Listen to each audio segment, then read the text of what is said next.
Praise the lord. అపోస్తలుడైన పౌలు రోమీలకు రాసిన పత్రిక 16వ అధ్యాయం 23వ వచనము చదువుకుందాము. నాకును యావత్ సంఘమునకును ఆతిథ్యమిచ్చు గాయు మీకు వందనములు చెప్పుచున్నాడు.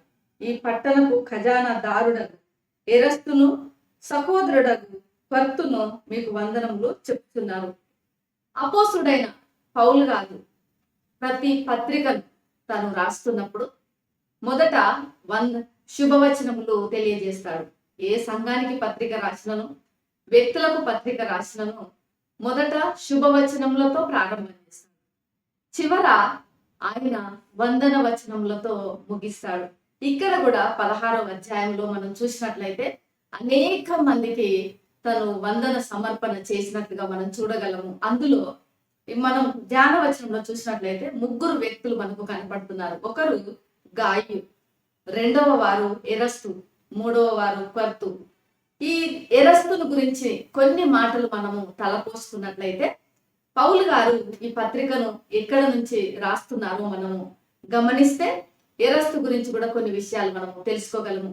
ఎరస్తు అనేటువంటి ఈ వ్యక్తి గురించి పరిశుద్ధ గ్రంథంలో నూతన నిబంధనలో కేవలము 3 పర్యాయాలు మాత్రమే ప్రస్తావించబడింది.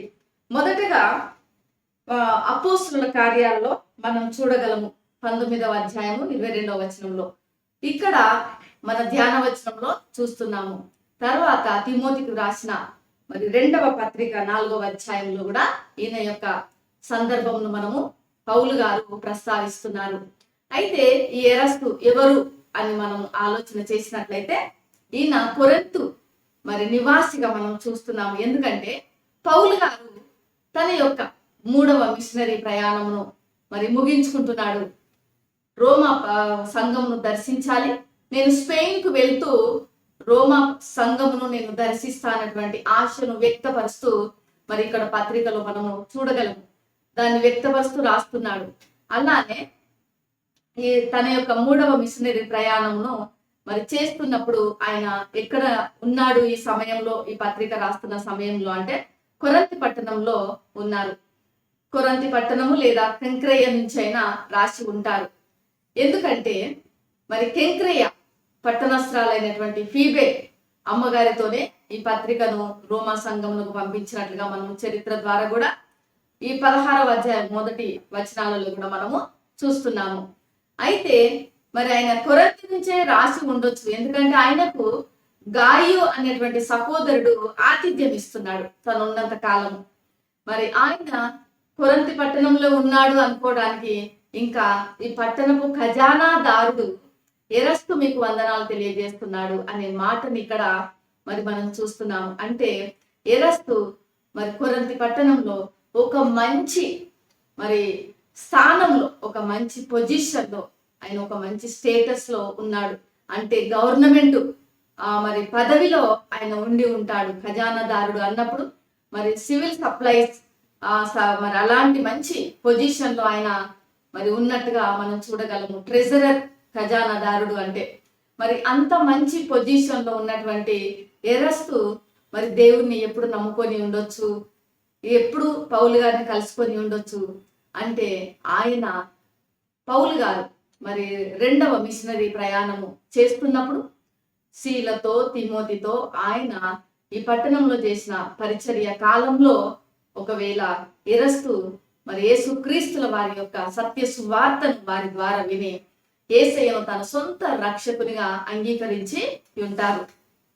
తర్వాత మనం ఇంకొక సందర్భంలో కూడా ఎరస్తుని గురించి ఆలోచన చేసినట్లయితే ఎలాంటి వాడు, ఆయన యొక్క ఆసక్తులు ఏంటి, ఆయన చేసిన మంచి కార్యాలు ఏంటి, ఆయనకున్న విశ్వాసం ఎంతో గొప్పది అని మనం ఆలోచన చేసినట్లయితే అపోస్తలుల కార్యాల్లోనే 22వ అధ్యాయంలో మనం చూసిన 19వ అధ్యాయం 22వ వచనంలో చూసినట్లయితే అప్పుడు తనకు పరిచర్య చేయి వారిలో తిమోతి ఎరస్తు అను వారినిద్దరిని మాసిదోనియాకు పంపి తాను ఆసియాలో కొంతకాలము నిలిచి ఉండెను. ఇది పౌలు గారు తాను ఆసియాలో ఉంటూ వీరిద్దరిని అనగా తిమోతిని ఎరస్తుని ఇద్దరిని కూడా మాసిదోనియా ప్రాంతానికి పంపించాడు.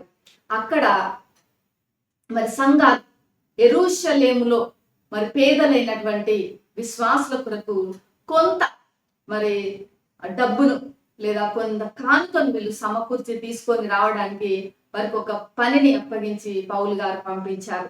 ఇక్కడ ఎరస్తు అంత పెద్ద పొజిషన్ లో ఉన్నప్పటికీ కూడా మరి ఆయన ఎరస్తును ఎంతగా నమ్మాడు. విశ్వాసిగా మారిన తర్వాత ఏ పనైనా చేయడానికి సిద్ధంగా ఉన్నాడు. తన్ను తాను తగ్గించుకున్నాడు. ఇంత పెద్ద పొజిషన్ లో ఇంత ఒక మంచి సంపన్నపరుడుగా ఉన్నాడు. అయినప్పటికీ కూడా ప్రభువు పరిచర్య యందు ఆసక్తి కలిగిన వాడుగా మనం చూస్తున్నాము.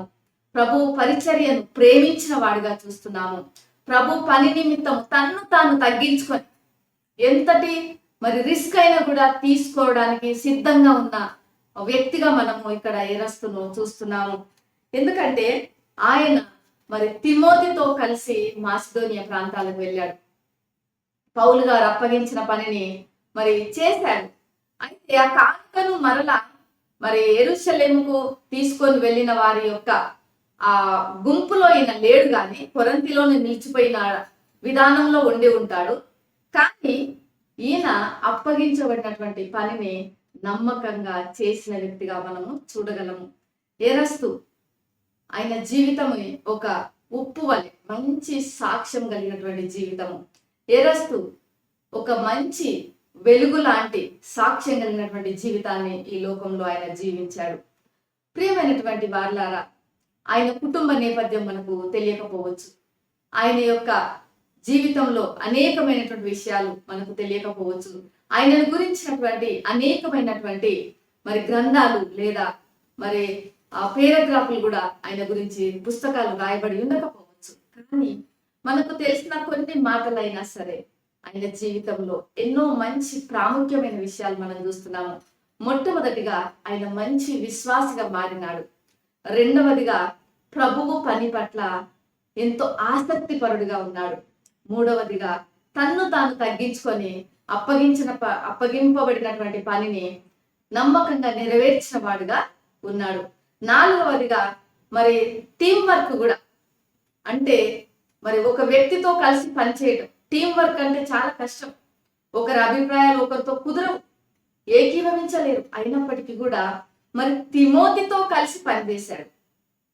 అంటే యవ్వనస్తుడైన తిమోతితో మరి ఒక మంచి పొజిషన్ లో ఉన్న ఎరస్తు పనిచేశాడంటే ఈయన చక్కటి మరి టీం వర్క్ కూడా చేయగలిగినటువంటి సామర్థ్యం కలిగినటువంటి వాడు. మరి మన జీవితాలలో కూడా ఎరస్తు వలె మంచి ఉప్పు వంటి సాక్ష్యాన్ని మనం కలిగి జీవించాలి. వెలుగు వంటి సాక్ష్యం కలిగి మనం జీవించాలి. మనము కూడా యేసుక్రీస్తును విశ్వసించిన వారంగా మనము ఎరస్తు వలె సంపూర్ణ విశ్వాసం కలిగి జీవించాలి. రెండవది, మనకు అప్పగించబడినటువంటి పనిలో మనం నమ్మకంగా ఉండాలి. మూడవదిగా మనల్ని మనం తగ్గించుకొని మనము పనిచేయాలి. నాలుగవదిగా మనం ఎవరితోనైనా కలిసి పనిచేయడానికి మంచి టీం వర్క్ అది చేయటానికి కలిగిన సామర్థ్యాన్ని మనం కలిగి ఉండాలి. అప్పుడు ఖచ్చితంగా దేవుడు నిన్ను నన్ను ఈ లోకానికి ఉప్పు వలె, ఈ లోకానికి వెలుగు వలె ఎరస్తు ఏ రీతిగా జీవించాడో మనల్ని కూడా ఆ రీతిగా వాడుకోవటానికి దేవుడు ఎల్లప్పుడూ సిద్ధంగా ఉంటారు. మరి మనము ఇప్పటి నుంచి ఎరస్తు వలె ఒక మంచి మాదిరికరమైనటువంటి జీవితాన్ని మనం జీవించుదాము. ప్రేమ నమ్మకం కలిగిన పరలోకపు తండ్రి, పరిశుద్ధుడానికి వందనాలు చెల్లిస్తున్నాను. ఈ యొక్క ఉదయకాల సమయంలో ఎరస్తు ప్రభువా మా ముందు ఎంతో మంచి మాదిరిగా ఉన్నాడు. ఈ లోకంలో ఉప్పు వలె వెలుగు వలె మంచి సాక్ష్యం కలిగిన జీవితాన్ని ఆయన జీవించాడు.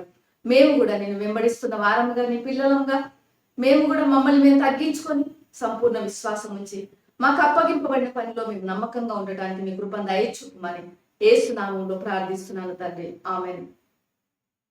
దేవుడు మిమ్మల్ని దీవించును గాక.